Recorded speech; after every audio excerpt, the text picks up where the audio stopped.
existem alguns hormônios que são impactados, são atrapalhados, são desequilibrados com a luz, né, do celular, da TV, do computador, tá? Um deles é a melatonina, que é responsável pelo sono, que prepara o nosso corpo para o sono. Então, percebam que crianças que ficam muito expostas tendem a dormir menos ou dormir mal. Até dormem o tempo, só que dorme mal, acorda mais à noite, se for uma criança menor, porque tem criança de 1 ano com o celular na mão, até menos, né? Os adolescentes estão indo cada vez mais tarde para a cama, fica no celular, vendo séries, jogando videogame até altas horas, tá? Atrapalha também a leptina. A leptina é um hormônio da saciedade, é o hormônio que fala, chega, para de comer. Se esse hormônio está desequilibrado, não tem freio, não para de comer, a fome não passa. Não é que a criança é gulosa, que o adolescente é guloso, é que a fome não passa, o hormônio está alterado. O GH, que é o hormônio do crescimento, e o cortisol, que dá uma estabilidade emocional, tá? Então, os desequilíbrios desses principais hormônios, com o passar do tempo, com o uso excessivo dos smartphones, desenvolve doenças cardiovasculares, obesidade e depressão.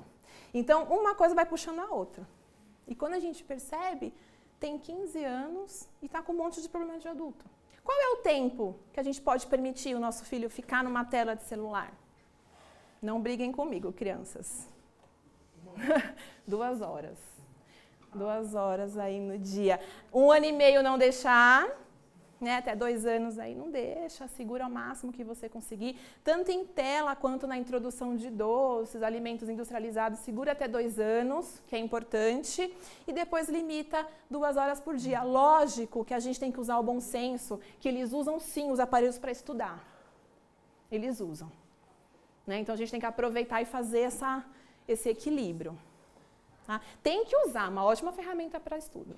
Tem que usar, acho super vantajoso. Como eu comentei com vocês, o diagnóstico é feito pelo pediatra e a gente leva em consideração o peso que a criança está, a idade, a estatura, como que é a estrutura física da família. Então, de repente, a família já é alta, então a gente leva tudo isso em consideração. Existe o cálculo do IMC, não precisem ficar preocupados com isso, que a gente calcula, os profissionais calculam e orientam vocês só do diagnóstico. Existem curvas de crescimento também, que a gente diagnostica a obesidade infantil, e a circunferência abdominal. No olho vocês conseguem verificar, não é o melhor padrão, mas consegue verificar quando a silhueta não está muito de acordo com o restante do corpo. A gente já consegue ter esse olhar com a criança. Bom, mas levem no pediatra. O mais legal é a gente prevenir e tratar, tá? Então, como que a gente previne essa situação? Se uma criança vai em consultas regulares com o pediatra sinaliza com antecedência já a probabilidade de uma obesidade infantil. Então, você já age num outro cenário, sem deixar a obesidade estar instalada. Aí já é diferente, né? A chance de dar certo é muito maior. Ajusta a hora do sono deles. Tentem deixar pelo menos 9 horas de sono para essas crianças. Controla. Isso vai ajudar. E ajustar sono não é difícil. É só a gente criar um ambiente para isso. Então, a casa precisa começar a ficar desligando já, né? Diminuindo luzes, movimentações. E aos poucos, não é em 1 semana, nem 2, nem 3, são meses para a gente conseguir ajustar esse sono da criança, tá? A criança precisa dormir. Então, é no sono que o corpo processa tudo o que ele viu durante o dia, a absorção de nutrientes, o crescimento, o conteúdo da escola, é tudo no sono, que tem essa capacidade aí de captação das informações. Então, administrar a hora do sono vem antes de tirar o doce da criança. É a primeira coisa que a gente está pedindo. O tempo de celular de tela, né, consequentemente, o resgate de brincadeiras. Então, o tempo que você está em casa e conseguir fazer uma atividade de lazer, saia. Evita shopping, porque shopping lembra fast food. Shopping lembra comida. Então, pensem na estratégia de vocês, da casa, de acordo com a condição de vocês, alguns lugares que não precisa tanto de comida. Então, um parque, por exemplo, né? Videogames fora, ali os lugares tem os brinquedos para brincar, que dá. Na casa talvez de alguém, brincar com os primos, brincar com os amigos, e a hora do lanche vem todo mundo e todo mundo come igual, não tem problema, tá? Mas que a gente tire o hábito de comida pronta dessas crianças, de fast food e a associação de lugar com comida. Então, vamos para o shopping, vamos para o cinema, tem que ter pipoca, tem que ter fast food, senão não é shopping. A gente tem que quebrar isso, associação do local e comida, com o tempo, tá? Criar o costume da criança e do adolescente comer bem. Então, como que a gente cria esse hábito? Primeiramente, colocando horário. Então, o horário de acordar, vamos fazer o quê? Café da manhã. É difícil comer de manhã? Sim, os adolescentes não gostam de comer de manhã. Eles têm uma resistência. É a principal refeição? É. Então, nós temos um problema, né? Precisa e eles não conseguem, né? Nem que eles não querem, não conseguem porque dormiu tarde noite passada, o sono está influenciado, é tudo uma consequência. Tá? Comece primeiro com leite, só um leite, um iogurte, meio pão, uma fatinha de pão e assim você vai estimular o organismo do seu filho, tudo bem? A gente não pode fazer aquele momento da refeição ser uma tortura e ser um problema. A hora de comer não é hora de brigar, não é hora de falar de problemas, não é hora de criticar, porque isso gera uma memória na gente. E a gente vai evitar aquela situação ruim, evitar sentar na mesa.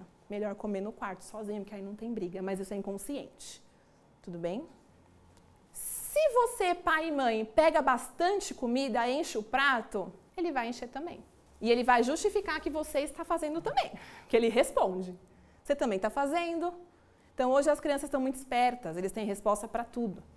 Então, a maneira mais inteligente de agir é fazer ele seguir seu exemplo. Então, coloca menos você. Começa a mudança em você e observe a mudança no seu filho. É um bom caminho para a gente começar. É um bom caminho para a gente iniciar aí a prevenção. Consumo de água. Será que o seu filho bebe água? Será que no lugar da água não está indo muito refrigerante, muito suco em pó? Quanto de água o seu filho bebe? Será que chega a 2 litros? Eu nem falei de comida ainda, hein? Falando de coisas simples, comportamentos, dormir, brincar, água, coisas essenciais. Retirar, gente, limita. Refrigerante, suco de caixa, suco em pó, limita para vocês, não faz bem para vocês, não faz bem para a família. Altera o humor, o açúcar altera o nosso humor, as químicas presentes nesse alimento deixa a gente mais nervoso, mais cansado, mais irritado, deixa o nosso corpo intoxicado. Então vai ser um bem geral para a família. Limitar não é cortar, mas negocia, fala, de sábado e domingo a mãe compra. Aí a mãe deixa você tomar. Vou comprar essa garrafa, se acabou, acabou. Você é a autoridade. E você será a autoridade até ele sair da sua casa. Então, você tem que se pôr como autoridade, ok? A oferta do doce, de novo. Eu quero oferecer um doce para o meu filho, eu vou fazer em casa um doce, então. Eu vou fazer um bolo em casa, eu vou fazer uma compota, um doce de banana, um doce de mamão. Não vou comprar o doce pronto. Existe uma grande diferença nos ingredientes desses produtos prontos. Corantes, conservantes, químicas ruins que vão inflamar o organismo do seu filho. Então, fazer em casa é uma boa estratégia. Também. Na hora que você estiver preparando, faça a sua parte. Então, tira temperos prontos, temperos de tabletes, de saquinho. Usa mais salsinha, cebola. Apresenta para o seu filho a cebola, né?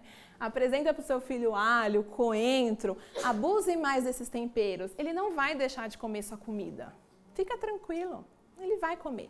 Se não tiver nada para pôr no lugar, se não tiver um macarrão instantâneo lá, ele vai comer a sua comida.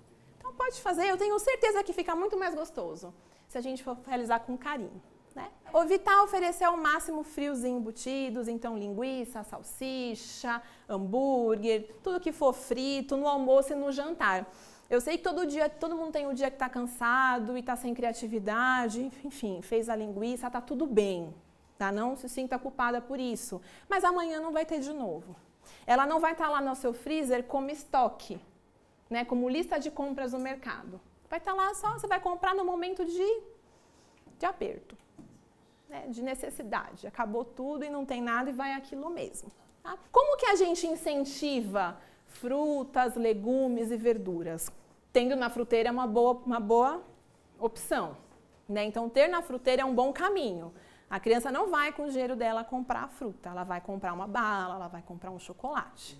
né? Então, se tiver em casa, já facilita.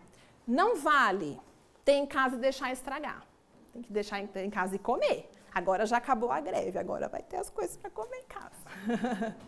Ah, e outra coisa, tem a fruta lá, mas também como estratégia não poderia ter outra coisa. Então, se tiver a fruta e um pacote de bolacha recheada e você deixar o seu filho sozinho, não ache que ele vai pegar a fruta, porque não vai. Porque nem você pegaria talvez.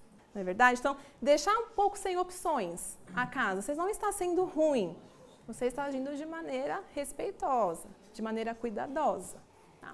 Uma estratégia para comer legumes e verduras é a forma que você vai preparar. Então, aqui eu trouxe uma foto de uma cenoura, de diversos cortes.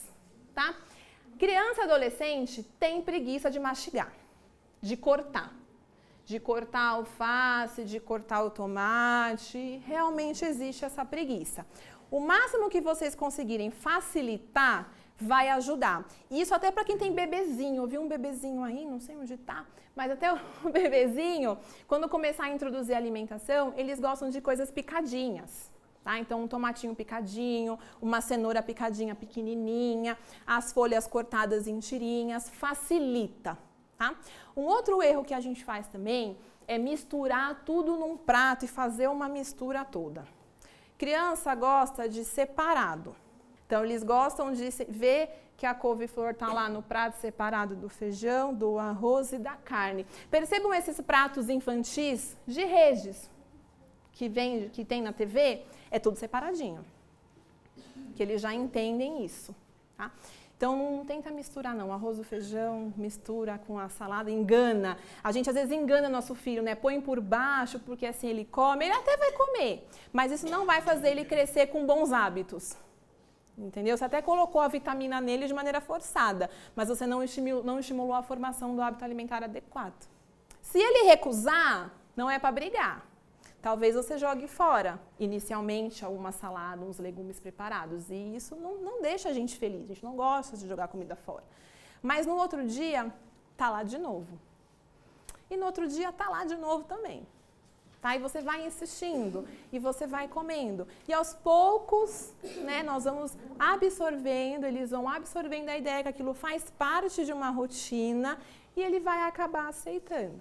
Tá? É muito difícil? É. Uma coisa que desencoraja é aquela mãe que faz um monte de coisa.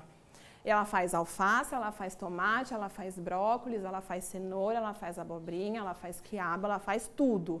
Isso desencoraja um pouco eles. Tá? Comecem com uma coisa só. Se o seu filho tem essa resistência com legumes e verduras, inicia com um só. E põe pouquinho no prato deles. Não enche o prato deles, põe pouquinho. E aos pouquinhos você vai aumentando. Tá? Se para você, adulto, já é difícil, você tem discernimento, né, tem responsabilidades, está difícil, imagine para uma criança que ela não entende a importância daquilo e ela não vai entender, você que tem que mostrar devagar com exemplos. Tá? Então, tentem variar ao máximo, às vezes não aceita a cenoura desse jeito porque é feio, mas ela aceita assim.